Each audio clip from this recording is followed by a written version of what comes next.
Hello everyone, তো আজকে আসলো সোহানের একটা অডিশন। তো অডিশনের লেগে সোহানি ওইদিকে রেডি হয়ে গেছে গা, আর আমিও ওইদিকে রেডি। তো আমরা এক্ষুনি বাইরে যাম গা, যদিও আমরা একটু দেরি হয়ে গেছে, আমরা একটু লেটেই চলতেছি। 10টার থেকেই অডিশন শুরু হয়ে গেছে গা, আর এখন বাজে প্রায় 12টা। তো আমরা আয়া পড়ছি ওইখানে, আজকে স্টেপ আপের মধ্যে অডিশনটা আর কি।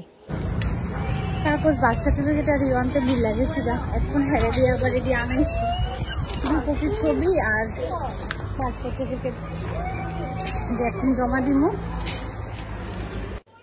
তারপর ওর ডকুমেন্ট সাবমিট করে রেজিস্ট্রেশন কমপ্লিট করে আমরা গেলাম গো উপরে এখন ওয়েট করতে হইব। ওর সিরিয়াল নাম্বার পড়ছে 67। তো 67 আইতে এতে প্রায় 1-1.5 ঘন্টা তো টাইম লাগবই। তো আমরা সবাই এখন উপরেই ওয়েট করুম। আমরা সবাই এখানে আসি, তো গিয়া সেরা দেখি প্রচুর লোক, অনেক লোক আইছে এই অডিশনটাতে। তো গিয়া সেরা তো অনেক পরিচিতর সাথে দেখা হইলো আর কি ওইখানে। কতদিন পরে দেখেছিস? 10 সাল